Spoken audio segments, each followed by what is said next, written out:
Šajā brīdī mēs ieklausīsimies šodienas lozungā no jaunās derības. Tie ir vārdi no Mateja evaņģēlija 27. nodaļas, kur 3. un 4. pantā mēs lasam. Kad Jūda, viņa nodevējs, redzēja, ka Jēzus notiesāts uz nāvi, viņš, sirdsapziņas mocīts, aiznesa atpakaļ virspriesteriem un vecajiem 30 sudraba gabalus, sacīdams, es esmu grēkojis, nododams nevainīgas asinis.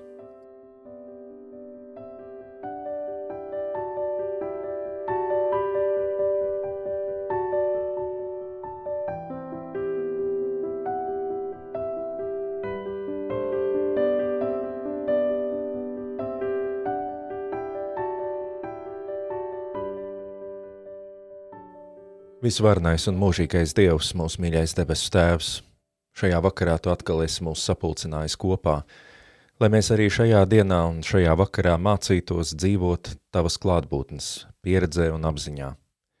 Lūkšana ir kas ļoti vērtīgs, ko Tu esi mums iemācījis, ne tikai tāpēc, lai mēs varētu uzlabot savu dzīvi un izlūgties no Tevis labas lietas vai pasargāšanu no ļaunā, bet lūkšanu Tu mums māci tāpēc, ka pati svarīgākā dāvana, pati svarīgākā pieredze mūsu dzīvē ir pati Tava klātbūtne.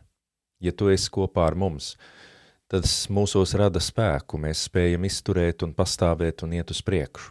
Ja mēs sajūtam Tavu klātbūtni, tā padara mūsu sirdis drosmīgas un iedod mums spēku un gudrību. Ja Tevis mums nav, mūsu dzīvē var notikt arī ļoti labas lietas un nenotikt nekas briesmīgs, un tomēr tai pietrūks paša galvenā, tā dziļākā iemesla, kāpēc vispār mēs dzīvojam un esam.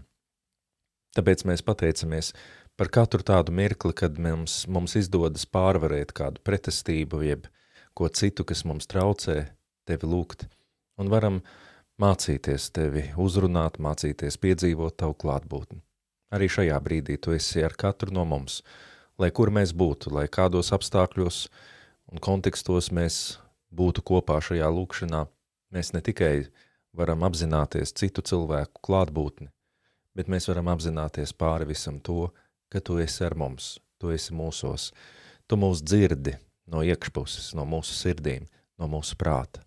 Tu dzirdi visu un redzi visu, kas mūsos notiek. Un tāpēc nav vērts Tavā priekšā nekādā veidā izlikties, ir vērts Tev uzticēties, ir vērts Tev ļauties.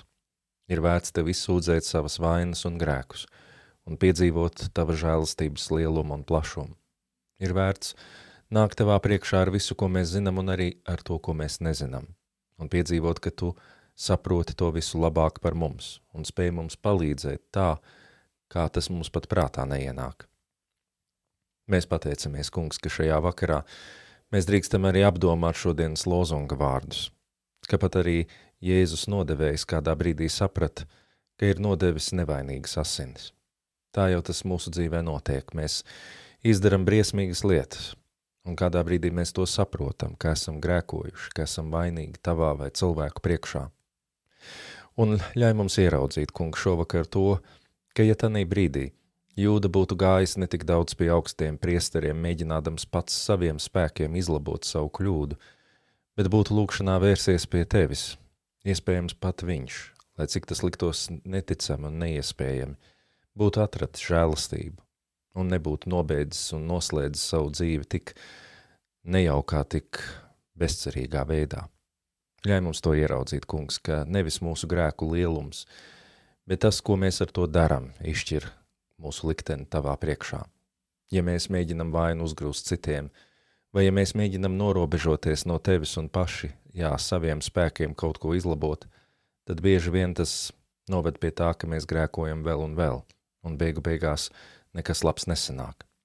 Bet jo ātrāk mēs nākam pie Tevis, jo ātrāk mēs atzīstam savas vainas un meklējam Tavu piedošanu un žēlastību, jo lielākas ir mūsu iespējas, ka mēs pārstājam grimt dziļāk, un tā vietā Tu mūs satver pie savas varenās rokas un mūs izcel laukā no mūsu bezcerības, no mūsu kļūdām, no visa tā, kas draud sagāsties pār mūsu galvu. Tāpēc, Kungs, māci mums katru mīļu brīdi Tevi lūgt un arī grēksūdzē nākt pie Tevis. Reizēm mēs ļoti skaidri apzināmies savas vainas, Reizēm tas vairāk ir uzticēšanās jautājums, ka mēs saprotam, ka visam noteikti arī mēs savā dzīvē neejam tos ceļus, kurus tu esi mācījis. Bet mēs nākam pie tevis, kungs, arī šajā brīdī. Un mēs lūdzam piedod mums mūsu vainas, piedod mums visu to, kas mūs šķir no tevis, un dod mums savas svētā gara spēku, ka varam to visu mainīt, ka varam atgriezties uz tava dzīvības ceļa. Kungs, ja tu mums esi, ja mums ir tava žēlastība, ja mēs varam tev uzticēties un tam ļauties, tad visas lietas var nākt par labu. Tāpēc, kungs, māci mums tevi lūgt, māci mums paļauties uz tevi un pār visam uzticēt sevi tavās rokās. Šovakar arī mēs tev uzticam savus mīļos un tuvos, uzticam tev mūsu zemi un tautu un visu šo pasauli. Kungs, tur ir tik daudz visa kā, kur ir vajadzīga tava žēlastība un tavs spēks. Un mēs ticam, kungs, ka tev tā ir pāriem, un tu gribi un vari mums nepieciešamo dot. Tāpēc ļauj mums atpūsties šai naktī ar šo ticību un paļāvību, ka tu esi mūs tik ļoti mīlējis, ka nav nekā, kas mūs varētu šķirt no tevis.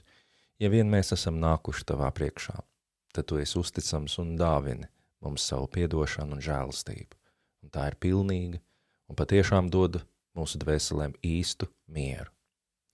Kungs, tāpēc ļauj mums šajā apziņā uzkrāt spēkus un tad celties un dzīvot un mācīties, cik vien tas no mums ir atkarīgs palikt uz tava ceļa, uz tavas dzīvības ceļa, turoties pie tavas rokas un pie taviem vārdiem.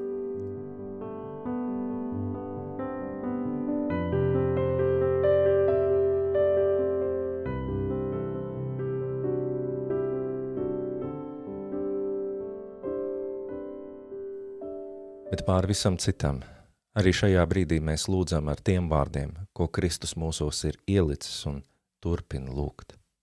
Mūsu Tēvs debesīs, svētīts, lai top tavs vārds, lai nāk tava valstība, tavs prāts, lai notiek kā debesīs, tā arī virs zemes.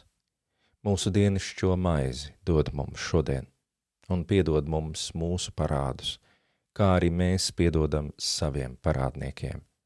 Un neievedi mūsu kārdināšanā, bet atpestī mūs no ļauna, jo tev pieder valstība, spēks un gods mūžīgi mūžos.